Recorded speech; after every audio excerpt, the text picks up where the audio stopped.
છે. મને ઘૂંટણનો દુખાવો 3 વર્ષથી હતો અને મેં પહેલાં વિરલભાઈ પાસે સર્જરી કરાવેલી ઘૂંટણની અને આ વખતે પણ મેં વિરલભાઈ પાસે જ કરાવી છે.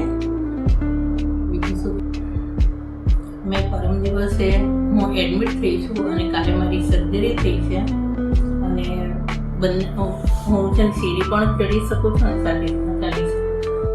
અહીંના ડૉક્ટર પણ બધા હોશિયાર છે અને નર્સિંગ સ્ટાફ છે એ પણ ઘણો સારો છે. એનું ક્લિનિંગ કામ પણ સારું છે.